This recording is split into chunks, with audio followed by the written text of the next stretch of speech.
when I was 18 or 19 to my early 20s, I started waking up again. I started remembering who I was.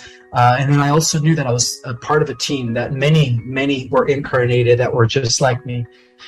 And I knew that one day we would all network, and we would all kind of come together as one, and then, of course, do the work. And that's what's been happening. But from my memories within an off-world group known as Radiant Guardians. So there's different divisions of Radiant Guardians. We have, Solar Warden, which is the basic interplanetary police force that pretty much patrols not only our solar system, but also the Milky Way galaxy. And then, of course, we have Radiant Guardians, which is a even more advanced program that was actually designed by meta-terrestrials. We're talking about beings beyond the Galactic Federation. Some of these beings are known as the members of the Raw Confederacy, which they operate from Harmonic Universe number 4. So from Harmonic Universe number 4, occupying dimensions 10, 11, and 12, that's where these beings came from. And so what they did is they only picked about 100 different women on the planet, and these are women who had a very high concentration of advanced Lyran, Syrian, Pleiadian genetics, or what they call the Rh negative factor. They also were very interested in the amount of mitochondria, which is similar to what Star Wars calls midichlorians, which is the powerhouse of the cell. So my mother was one of those 100. She does come from a lineage of royalty that could be traceable back to Spain and stuff. So her and like Princess Diana are of the same seed, in other words, and the Whiteheads, of course. But my mother was telling me that she was impregnated by these celestials. She called them angels, but she would tell me that she would be abducted at times, and she would be taken upon a mothership, a huge vessel where there were many different angels. She would call them angels, but what they were is that they were advanced extraterrestrials. And she would tell me stories about how they actually developed me. They created me in a petri dish, and then when it was time for me to be to be born, something the chicken here. They put me back in her womb, but they did a lot of genetic splicing and modification, that was given to me by these advanced races. And I was also given an implant that was designed to track me, because I was one of 100 individuals, and designed to overall protect me from the hazardous chemtrails, and in the event that members of the dark side would try to do something to me, my defense mechanism within my DNA would activate, and I would have access to X-Men abilities, and they would be toast. But luckily, they know about that, so they've always stayed away. even though they send members or agents to try to convert me several times, that didn't work. But overall, I just recently, within the last few years, I started getting memories of going off-world into planet Jupiter, where a vast intergalactic council has been there stationed, around Jupiter, representing a union of many galaxies. And so I remember being, going through the portal, being on Jupiter, and being being in the presence of all these different species, all kinds of races. And I just remember them telling us that, we were like the chosen ones that were genetically developed by them in order to go help fight the war against this AI collective known as the Animus. So our job was extended beyond the galaxy and beyond the local universe. So we actually were designed to kind of restore and help these other universes that have been heavily afflicted by this AI war. And so what they did is they would genetically upgrade us to use anywhere from 60 to 65%.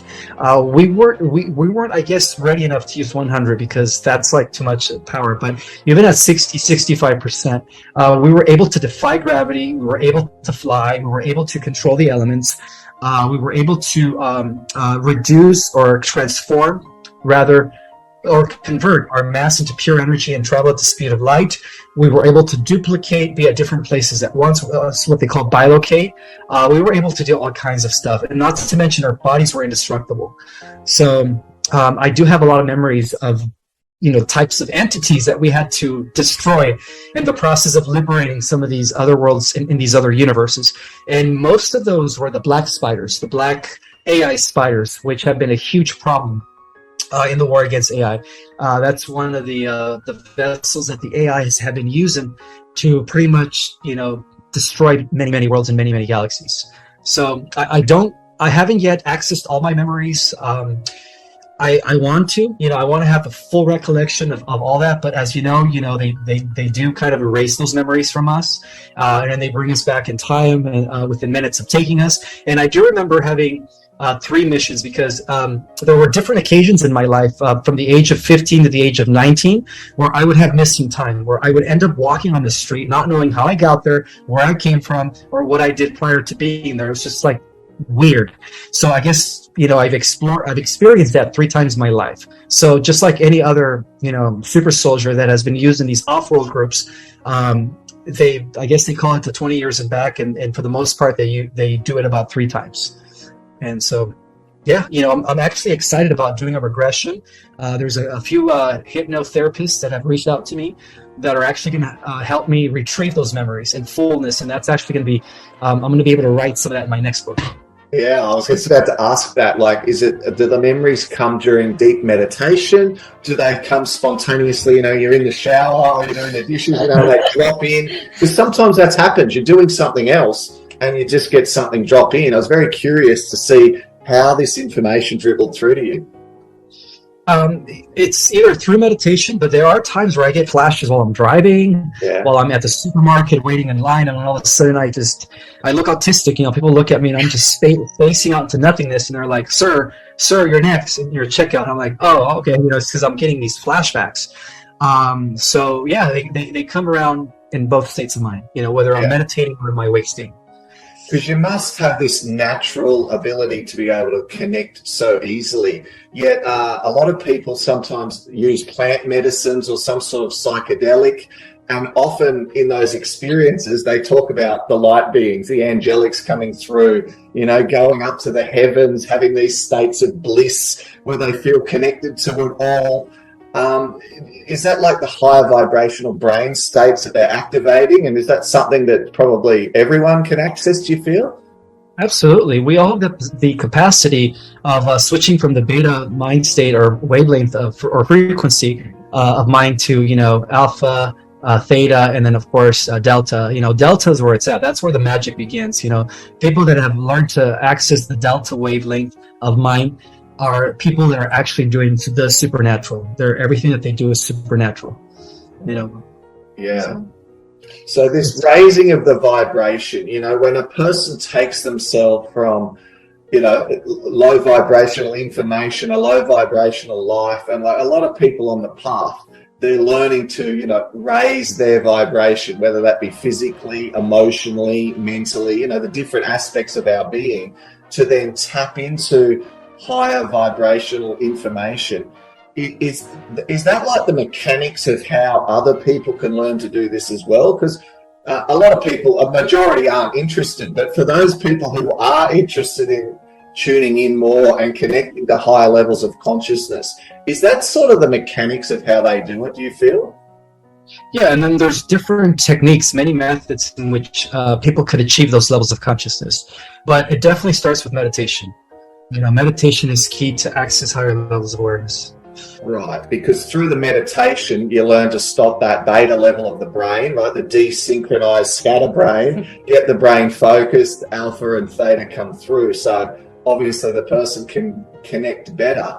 When we're getting this high level information, it can come from different sources. And so often people who are second wave souls naturally have this ability to be able to sort of connect into, and often they don't know whether it's ETs or whether it's their guardian angels or whether it's light beings.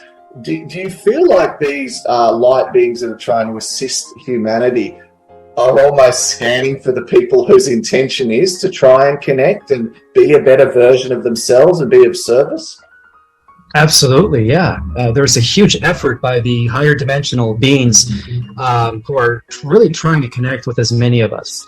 And because we are raising our vibrational frequency, because we are doing the work, many of us are, getting the downloads now. Many of us are actually connecting with these, whether you call them angelics, celestials, or ETs. I mean, they're all pretty much one and the same. The gods of the Bible, the angels of the Bible, the gods of mythology, and the guardian ETs, or those that are the positive races, are all one and the same. Except that once you go into the higher levels of reality, then you have the realms of non-incarnates, which are considered like the angelics or the archangelics. But those that are in the incarnational process, whether they exist in the fourth dimensional level of reality, all the way to the 12, they're also considered angelics, or celestials. Yeah, I love that idea that we're getting helped by our bigger brothers and sisters, so to speak, and guided. Well, this might sound a little strange, but in a way, they are us. They're higher dimensional versions of us. Yeah. Including the archangelic archetypes. They all exist within us. We are the final manifestation of this long involutionary process from the top down, where we extended from the angelic or celestial kingdom, and so we're the final fruit of that. And that's why we're considered the chosen race. Yeah. And that's why they were told to serve us, to serve us, because we're like, if people only understood the power that we have, the beauty of this advanced biological vehicle that we have, once we learn how to tap into our dormant DNA, it's game over. We become at the top of the chain in terms of like other extraterrestrial or metaterrestrial races.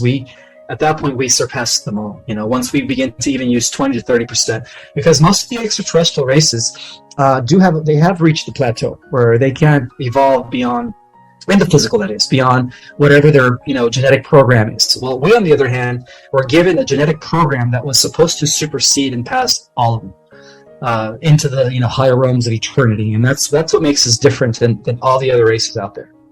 It's pretty exciting, when you word it like that, because so we're getting all this help to sort of help us move out of 3D, as a collective, and start to move through this evolution of consciousness. But then it's like the planet or the galactics helping us as well, right? The Schumann resonance has been off the chart. There's been solar flares being emitted into the Earth to assist. Perhaps we could merge onto the solar flash and how that's going to assist, that shift in consciousness. Absolutely. That's been predicted and prophesied about for thousands of years. In fact, many civilizations go through the solar flash, because of the fact that the galaxy is made out of these superhighway photonic energies of light that, kind of like a duff nut, they come from the center of the galaxy, and they, like a torsion field, they come from the bottom, and it's like a spin at the center, but it's like a duff nut. So there's many of those, and every time a solar system, because solar systems are also revolving around the galactic core, just like our planets revolve around the sun. So every time a solar system goes into these high level or high frequency photonic fields of energy, everything changes. They go into golden ages or golden eras because of the high frequency, and the transformation of the species takes place. So for instance, intelligences that exist in type 1 civilizations graduate to type 2 when they go through the photon band. Intelligence that exists in a type level 2 stellar civilization graduate to galactic level civilization, which is more advanced. And then, of course, galactic civilizations also graduate to universal and then cosmic, being the most advanced. So everything is being upgraded as we go through these photonic fields of energy. So exciting. So if we can double down into the solar flash and the solar flare, because you've got a lot of great information in a couple of the interviews, people in our group would like to know what to expect. There's 3 choices, potentially some beings going on ships, some staying behind.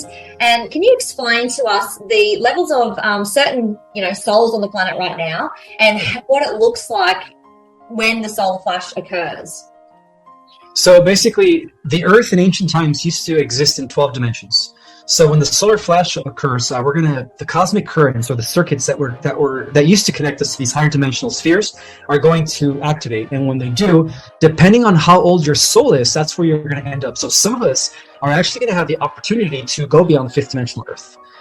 So there's going to be different levels of upgrades. You're going to have the new souls that are evolving from the bottom up. Those are what I call in my book terrestrials, as opposed to the celestials that are coming from the top down. They're going to be going up in increments. So they're going to be living for a few hundred years, They're still going to be living in a better world. Perhaps that's what they call the fourth dimensional world, fourth dimensional civilization. But they're not going to have like amazing powers, like superhuman powers. And then the star seeds, or the volunteer souls that are down here in the millions now, are going to be going into even higher levels or upgrades, where they're going to actually have these superpowers, because they're going to be existing for the fifth dimension while still popping into the fourth dimension. So to the fourth dimensional perception of those people in the fourth dimension, they're going to appear to be like superhuman.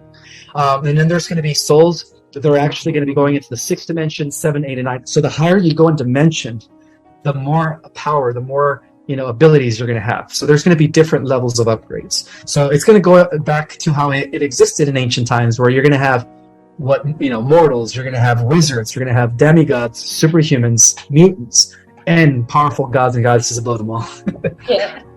So in terms of like choice and, our free will and our contracts, are we, some of us going to ships, because that's what you've mentioned in the past. Some of us are contracted perhaps to stay behind to help the fourth dimensional souls continue with the civilization and all of the consciousness teaching, so it does continue on its correct path. Yes. Some of us are going to go back to our home planet because those planets weren't destroyed. For those of us that are down here whose home planet was destroyed, this is our new home. But some of the star seeds are going to actually go back to their to be who they were before they incarnate or before they volunteered. So whether they were commanders of different ships, they're going to go back and resume that position. After the ascension. Yeah. And so most are going to stay here, though. Most, it's just a small number that are going back to their ships. Yeah. So when it happens, is it like a flash, and we all know that it's happened? Like, are we going to feel differently? Like, we're going to move out of that, those lower frequencies within our own vessel? Like, how are we going to feel, and what can we expect on the day of the flash? Because you're saying that it's coming soon, which is exciting for the shift. Well, depending on what goes into the photon field first, like if it's the sun or the earth, we're either going to have 3 days of pure light, or it's going to be blinding. We're going to have to stay home to kind of like assimilate to the new energies as our body becomes upgraded. If the sun goes before the earth, then we're going to have 3 days of darkness, and then that's when we're also going to be required to kind of sleep as much as we can, so that we could adjust to the new vibrational energies in the new earth that is going to be fully intact when we get up in those 3 days. And then we're going to have these new modified bodies that are going to be less denser, and then we're going to have telepathy, telekinesis, and it's going to be a much better world. It's going to be so exciting.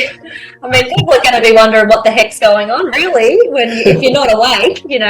What can they expect? They're going to be obviously having, getting triggered because the darkness or the light. Some of the things people think might get them into trouble, right? You know what I mean? So all of a sudden there's telepathy and people can work this out. It's probably even where some of the let's call them older souls are holding stable for these newer souls to understand, right, what's happening, and let them know that everything's okay, because they're having this great awakening, let's say, right?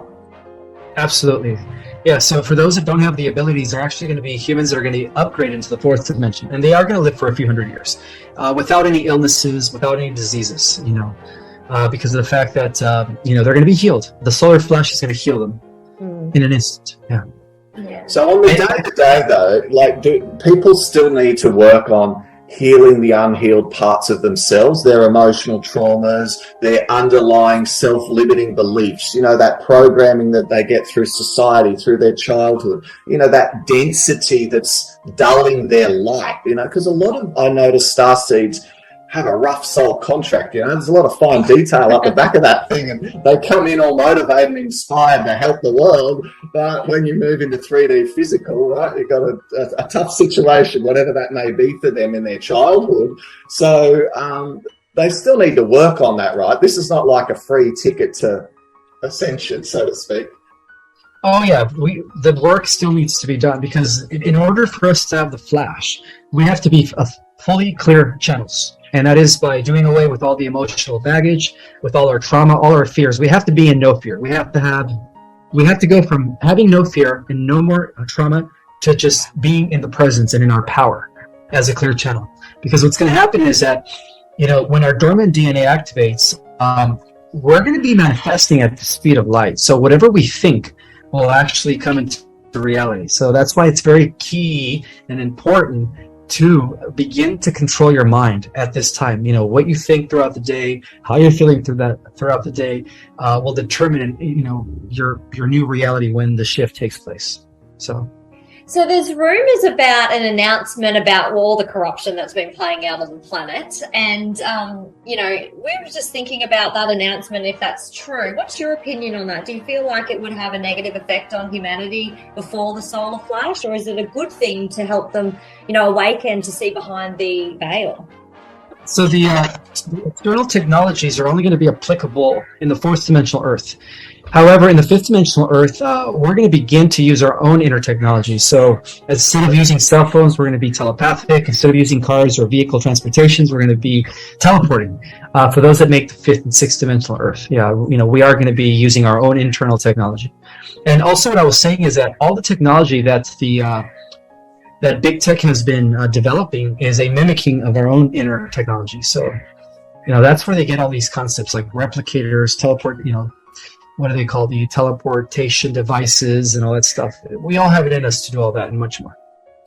So exciting. We wanted to ask about ETs and in particular Palladian beings and Octarian beings, because a lot of us here are connecting with them and we have great communication with them on ships. And so what can we expect, in the coming years with the galactic connection, in particular with those type of beings? And have you had any experiences in a physical form with those beings? A few of the Pleiadians have interacted with me in the physical several times throughout my life. Very nice people, full of love and energy. They look similar to us. In fact, I think they are the closest extraterrestrial race that resemble us physically, to the point where if they were to take off their spacesuits and put on jeans and a shirt, they could walk down the street and nobody would know that they're Pleiadians. I've had a few encounters with them. Telepathically and in dreams, I had encounters with Arcturians, which serve as the Midway Council for, Andromeda, for our galaxy and many other galaxies. Very, very highly advanced, the Arcturians are. They're considered a ninth dimensional collective. And they're also working from behind the scenes with the Earth Alliance. A lot of these extraterrestrials that are leading the way in the liberation of the Earth are Pleiadian, Arcturian, and Sirian. And of course, the Andromedan Council is also here assisting us because what's happening is a refusion of a super galaxy that used to exist, long ago before our galaxy was thrown off into this lower octave.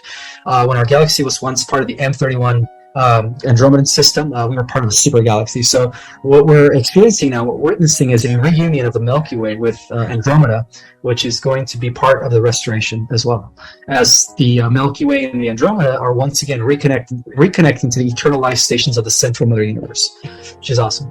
Yeah, so exciting. So a lot of people feel like they're a part of a hybrid program, donating their DNA for hybrids. Do you have any information on this? Are you a part of a program? And will we ever meet these hybrid children? Are they going to be integrating on our planet? What can we expect in this realm? Well, there's two programs. One of them has been conducted by the dark side, and that has to do with creating some sort of a hybrid between humans and greys, because as you guys know, greys are a dying race because they resorted to transhumanism long ago and cloning. So instead of reproducing naturally, they were reproducing through, cloning and cybernetic technology, biotechnology, and so they've lost their soul.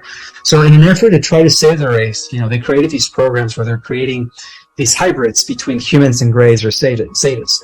Also behind this negative hybrid program, we have the mantis and the insectoids. The insectoids are a huge part of this negative hybridization program that's been going on. The mantis come from the planetary system of Mitra, which is actually in the the galaxy of Andromeda. And then working with them are members of the Zeta Reticula systems, like the Nabu and the Ebens. And, those are the negative extraterrestrials that are in charge of these hybridization negative programs, which are actually, they're trying to create, how can I say it? They're trying to destroy the God gene in these people. But there's also the positive programs, and the positive programs have to do with different races that are actually competing to see, which superhuman or which program ends up producing the ultimate Uberman, or what they call the Superman. And that has to do with, the mixing of many advanced celestial races as they're like genetically splicing us and creating, more upgraded version of us to see how powerful we could become when the solar flash takes place. But those are part of the positive programs. I've never been a part of that. Like I said, the program that I was a part of had to do with the idea of only giving me a mixture of advanced celestial genetics. So I do have like DNA of Michael the Archangel. I do have, DNA of the Azurites and DNA of the Central race as well. Yeah, because you hear about people activating more of their DNA, and someone who isn't on this path would go, there's only 2 strands of DNA. I don't know what you're talking about. But if you go researching a little bit more, I mean, you go beyond 12, which I love, right? Like, I've heard of 12 before, but I was listening to other interviews that you've done, and really go beyond that, right? Some people actually have 24, and some people actually have 36 strands, and a very small number of us have up to 48 strands. Yeah. So some of us are going to go beyond 12 strands. Mm. That's going to be fascinating. And to put it really simply, is it because humans are made up of a mix of, let's call it 12 major species that have gone into the human? How do we quickly and simply help someone kind of get their head around how can you have 12, let alone, beyond that? Well, humans are actually made out of a mixture of all the races in the multiverse.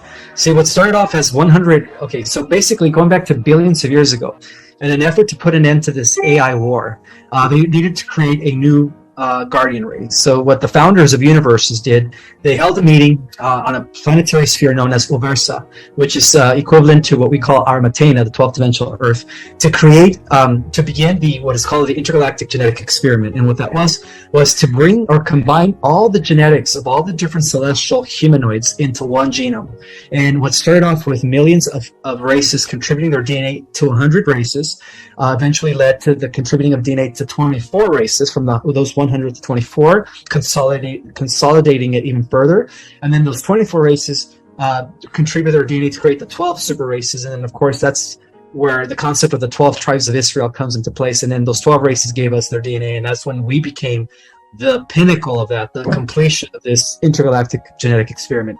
So by virtue of that, we actually carry the greatest diversity of genetics that no other species could match. And that allows us to have a wide range of emotional pitches, which is pretty much what's going to have us access our power when we activate the dormant DNA. It is through our emotions and our state of consciousness that we're going to control the flow of the energy that's going to be going through our bodies when we become superhuman. I love it. Emotions are the key. I probably didn't have a really good cry for, let's say, 20 years when I really started to become awake. I think probably in the last 3 years I've cried more than I did for 20 years before that, because I'm learning to get out of the head and into the heart, and it makes a massive difference. And being here in Australia, perhaps you could comment on the Australian Aboriginals. I often hear a lot about the purity of their genetics, because Australia, they call it the bottom end of the world, it's so far from everyone. And the purity of the genetics. Have you ever heard much about Australia, and in particular the Aboriginals? Well, from what I understand is all the Indian races, like the Navajo, the Cherokee, the Mayan, the Aboriginals of Australia, they all come from, they're extraterrestrials, by the way. They come from advanced civilizations. Is there a genetic connection between all these races? I'm not sure, but I do know that they do come from other worlds, because they're very spiritually oriented. They don't depend on external technology like we do. So they lean towards a spiritual, feminine way of life where, they do things more where they're connected to the elements, where they honor the sacred earth and stuff like that. That's all originated in Lyra. The original Lyran races were actually like that. They didn't have external technology.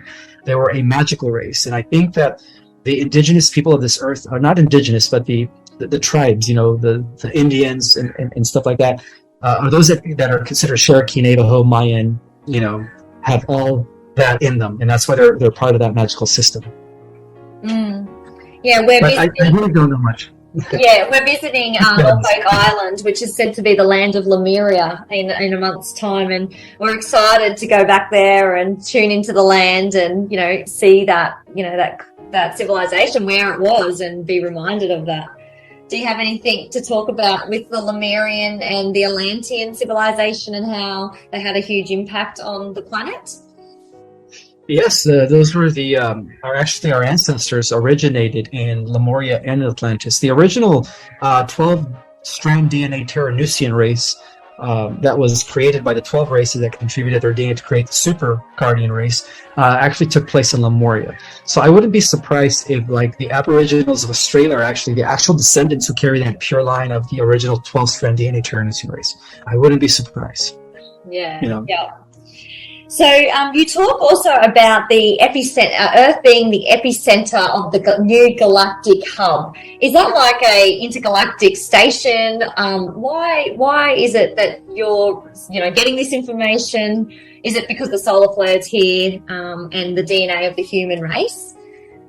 It's both, because not only are we the amalgamation and potpourri of all the extraterrestrial races out there in the cosmos, but the Earth is also the most advanced. How can I say it? It is the culmination of all the seedings, all the life in the multiverse exists in one spot here on the Earth. And many could back this up. The fact that the Earth is a living cosmic library means that the Earth has actually been designed by the higher intelligences to actually be the new headquarters world, or the new epicenter, where our entire solar system, literally upon the ascension, is going to be relocated at the center of our galaxy. And as our galaxy re-emerges with the Andromeda galaxy, that's going to be the center of the cosmos. So we're going to be at the center. We're going to be now the hub of the new, cosmic era that we're going to be entering. Yeah, so exciting. So you talk about the Type 2 stellar civilization. So can you paint us a picture as to what we could expect when that all transfers over? Maybe an estimate of time in your opinion of when the solar flash is going to happen, and perhaps when we move into that type, is it 2 stellar civilizations? Is that how you call it? Yeah, Type 2 is what we were during the times of Atlantis. We were actually harnessing energy from our sun and other suns, or what we call 0 point, but beyond planetary. And I believe that upon the ascension, as you must have been reading my book, because I talk about that. I haven't yet. I have ordered it this morning. Okay. So upon our transition into the Terra Earth, we're going to go directly. We're going to bypass the interplanetary system and become a stellar system, because of the fact that also within the private sector we've already reached stellar status. We're already going across the entire galaxy, and that's the reason why we're going to go into a stellar civilization upon the shift overnight. And that explains the releasing of all this advanced interstellar technologies of light to the general public, and that's part of the disclosure as well. So is it just a name, or is it physically going to be obviously brighter, more advanced, but spiritually connected with love and joy? Is that what we can expect? When we go into this Type 2 stellar civilization? Yes, because it's already there existing. The Terra dimensional Earth is already existing in Harmonic Universe number 2. So there's going to be a translation from Harmonic Universe number 1 into Harmonic Universe number 2 in a split second, in a blinking of an eye, as they call it. And when we do that, it's going to be a whole different world. Yeah. So we're not going anywhere. It's still existing here in the same space at the same time. We're just shifting, realities. That's all we're doing. And as us as individuals have this shift and change, we learn to raise our vibration, anchor more light. Can you talk a little about how we start to integrate the different aspects of our oversoul? I've heard you talk about we exist in different timelines and different dimensions at the same time, and it really starts to bend the mind, particularly as you start to really try and day to day live from the heart, kindness, compassion, empathy, understanding. You see these people and you're just in that forgive them, Father, they know not what they do space. In the beginning you're triggered, right? It's like, oh my gosh, these people. And then afterwards you realize, hey, it's all good, it's all good. But how does that tie in with then what's happening for the oversoul? Because we're progressing at many levels, right? Absolutely, yeah. So what's going to be happening is more of an multi-dimensional integration when the ascension takes place, because there is scientific evidence that there are parallel universes where we have different versions of ourselves, where we're slightly different in every universe. So every, for instance, every action that you took, if you would have done the opposite to that, that version exists already. So every action that you take creates another parallel version. So because because we are undergoing a conversion of timelines, when the ascension takes place, we're all going to be reconnecting with every aspect of ourselves. And that's the definition of us going from limited consciousness into full consciousness. And that's when we're going to be plugged into every level of reality. So in exciting. Multi-dimensional. So cool. So I've heard before that we've got, the 10 dimensions. Well, there's 12 dimensions that we're aware of, and you've mentioned more. But there's different levels within each dimension. So is there 10 levels within each dimension that we have to kind of graduate through, as we merge back up with our higher self and raise our frequency and we move into these other levels? Can you share a little bit around the levels that we have to travel through? Well, there's ultimately 15 dimensions, but each dimension is also divided into, it's not 10, it's actually 12 densities.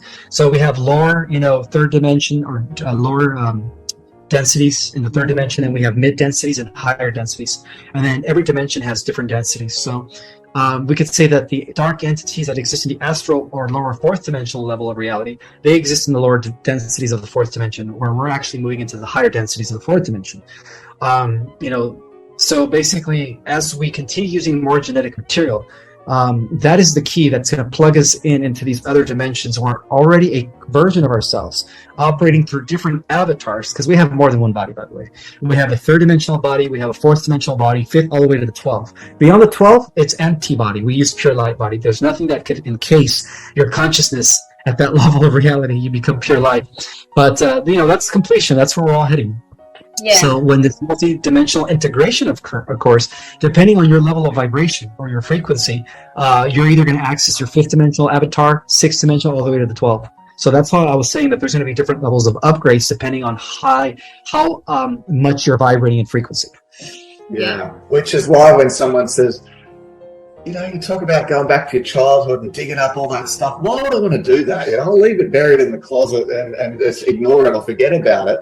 But once you understand vibration, right, and once you understand the lesson that those events were trying to show you, because they're a catalyst for the soul to grow, all of a sudden it becomes quite, let's call it motivating for the person to want to be the highest vibrational expression of themselves. Go to every dark corner. It's like any false belief, anytime they're ever running themselves down, self-critical, within before they do it outside. Because if you're projecting it out, it's got to come from some unhealed part within. Wouldn't you say, for a person watching this recording, when they could start thinking about, well, what do I do day by day? It really is about working on your inner journey, the highest vibrational expression of yourself, physically, mentally, emotionally, right? Absolutely. And the more you're able to work on yourself, the less you're going to be triggered by outside circumstances and those that are unawakened. It's not going to bother you anymore, because it's almost like you're going to be operating on different levels of reality once you begin to only focus on your own vibration. And this is what I really loved about listening to some of your interviews to prepare for this, the positivity of the message.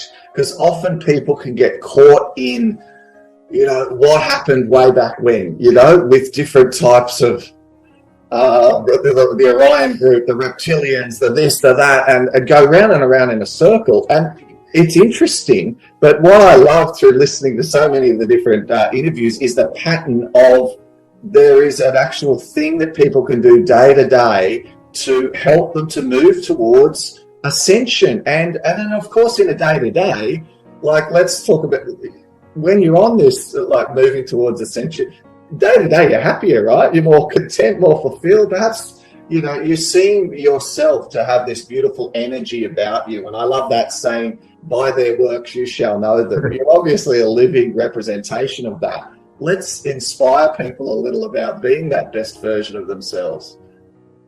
I agree. And that's what we as a community of light workers are doing worldwide. We're leading the way through example. Our energy is contagious. Our energy is uplifting the planet. The more we align with our, higher heart chakra, our higher purpose, our mission, the more we help the collective. Because, ultimately, the universe, how can I say it? Since we are all different aspects of the universe wants to make sure that you, as a micro version of the universe, is in alignment with your higher self. Because in order for the universe to continue expanding as one giant neural network, we have to expand because we're all interconnected, and that's how everything works, Yeah. So are you communicating with an alliance team at the moment? Do you sit in meditation and connect to a ship? Are you remote viewing your consciousness there? What are you actively doing in that regard? I've lately been working on a ship called the New Jerusalem ship, where we have different members from different galaxies that are actually stationed there. The New Jerusalem is actually leading the way. We have other motherships that are also helping us, or biospheres, because they're huge. Some of them are as big as continents. We have the Capricorn ship, which is also assisting us. We have the Athena mothership, and then of course the New Jerusalem is leading the way. So I work with the New Jerusalem ship. And what's the intention of the ship as a whole? Is there different areas and departments that are obviously working to help guide humanity? What's your thoughts on what their intentions are? There's different functionaries within the ship, but the overall purpose of it is to help make sure that the ascension is secured, because like I said, they are preparing the Earth to be the hub of the multiverse, and that divine agenda cannot be thwarted. And that's why these huge motherships are here in place. They're actually the ones that are holding off the stargates, because the AI god is trying so hard to come in.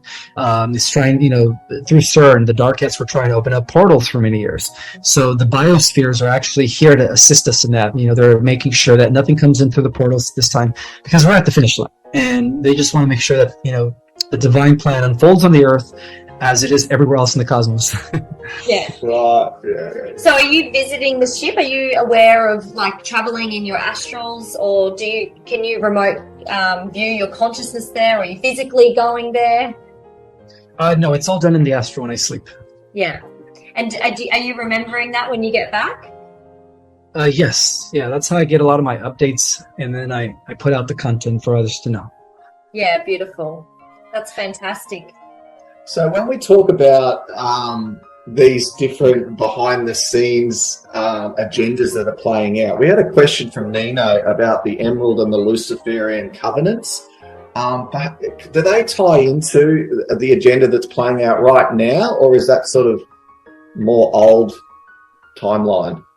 Well, there's two covenants. The covenant that the Darkettes have been serving is the Luciferian Manifesto, which has to do with the Order of the Black Sun, which is Saturn. And then there's the Covenant of Light, known as the Seal of Palator, which was signed by the Guardian races that belong to the Emerald Order.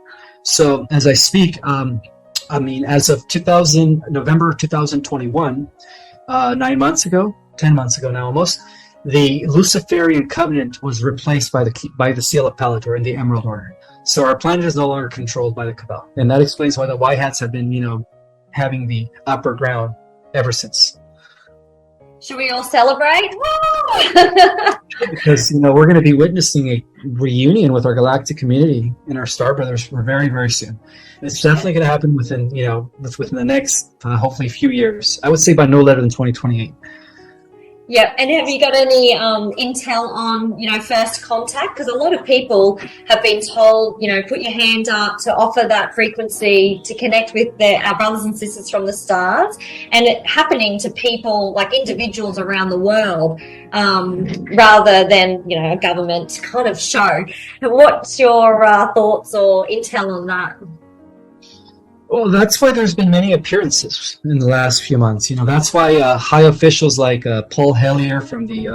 hold on, let me connect my laptop is about to die. I just want to make sure I don't lose you guys, so I'm just going to plug it in. That's why Paul Hellier from the Advanced Aerospace Canadian department came forward, as well as Asham, what's his name, the ex-Israeli head of the space station, Asham Ahmed or something. He also came forward. So that's all part of the disclosure. You know, they're actually working as the people who are actually kind of trying to break the iceberg so that it all eventually comes out. Yeah. But they already introduced it, and it went on, you know, mainstream media where they talked about the Galactic Federation and stuff. So it's all being prepped by the Federation to bring forth disclosure. Yeah, so exciting. The number of movies on Netflix, if you have a look through, that have got some sort of, let's call it ET, extraterrestrial, other world type theme. There's like so many of them. When you know what to look for, you can see how, and I think some of the narratives certainly tilted, but certainly for people, it's softening them up to this idea of something beyond the limited self, hey, which is such a, do you think that's like the trap of 3D, where people they're caught in their ego looking for satisfaction in things outside themselves? Absolutely, yeah, that's part of the illusion. You know, fifth dimensional reality is about inner, going inner, and because the inner reflects the outer. You know, it's learning how to pretty much control the quantum field, which in turn controls the reality that we're in. And I'm interested to know, because I love how you've mentioned in quite a few interviews how important meditation is.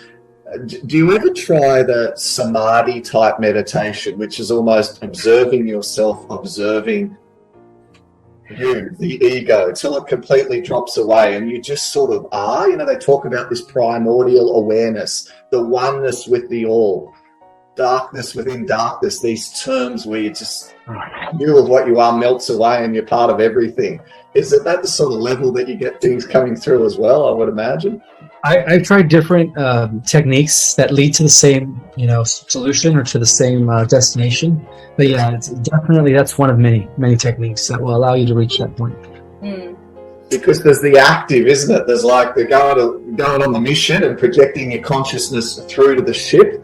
And then there's also the other ones where it's about yourself and really working on dropping that ego structure away. And the merge of the two, I can obviously see you do, because there's just so much congruence. And I love the bit where you talked about how when you hear truth, you often hear it in your heart rather than through your ear in your head. Yeah, it's more of an intuitive feeling, When it rings in your heart, that means it's true. When you feel it in the pit of your stomach, that means it's wrong, or it's misinformation, or coming from the false light. Yeah. Beautiful. So, guys, Our Cosmic Origins, or Origin, is the name of the book. And look, I highly encourage you all to go out and check it out. And then, of course, some of the programs and workshops. I know you're big on Instagram. People can follow you on Instagram as well, particularly because of the updates, right? Like, you keep people who are interested in this up to date with what you're doing. Is there any other little information you'd love to get out there that you feel is important for people? Where can they best follow you? I'm mainly active on Instagram. I do have an automatic post with Facebook. However, I don't really use Facebook as much of it as I do Instagram. So my Instagram is Project Restoration Zion 1. It's all one word. And I have only one account. All the others are fakes. So I have hundreds of fakes. You've got a few fakes on there, I saw. I do, and they keep popping up every day with new accounts. It's horrible. You could also, under the Mystic Arts, or I can give you the link, the mysticarts.org, I'm teaching a Starseed Cosmology course, which is really advanced. I go deep into the dimensions, the different star races, their characteristics and qualities to see who you identify with. To actually figure out where your lineage comes from. Some of us are a mixture of different races, but I also teach methods and tools and techniques that will actually help you access your multidimensional self. I do have some spots available in my November class for those that are interested in taking my course. It is definitely an activator. Amazing. We'll get the links and drop it below. But yeah, on behalf of all of us, Pete and Roxy, and the Galactic Ambassadors watching on today, thank you so much for all of your work, your wisdom, and thank you for coming and sharing all of your knowledge with us. Well, thank you for having me here. It's a pleasure. Appreciate it. Yeah. Lots of love and blessings to you and your family. And thank you so much for working so hard, like to spread the word, to help awaken people and further encourage and activate the starseeds. Like, we really appreciate what you're doing. Thank you. That means a lot to me.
Chẳng được quên khi cơn mưa đêm lại về. Em đã quên lời thề và ta như đông chìm sâu. Không gần mới em anh nhận màu. Em chỉ cần mơ đâu em bay. Chỉ còn là những cơn mưa vô giá. Cho bên mơ em không mơ anh. Anh một đêm mơ. Chỉ cần bên em không được cần nhớ. Và chỉ có em không muốn nhớ. Và người ta bên nhau như ngã thơ. Muốn nhớ về say em chỉ có mấy em ở đây. Và anh như muốn chết đi nhưng không muốn em mãi mãi. Tình yêu làm cho ta đau đầu. Không em như nằm hâm mộ. Anh như đứa mong cầu. Và mưa bên em hút sầu. Chắc có mãi mãi mà mơ. Chỉ có bên em nhưng đừng có mơ. Mà đã dài em muốn bên ai. Anh không mong gì hơn. Chỉ mong em sẽ ở đây ôm anh thật gần. Anh chỉ mong đôi ta được có nhau. Mà đừng em đâu anh có em. Một đêm bên anh có em. Ta sẽ trao nhau môi hôn thật sâu. Ôm anh.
I got nightmares in my head, I fear that the thoughts build up until I can't hear, that my mind fills up into a creature, and it haunts me somewhere much deeper.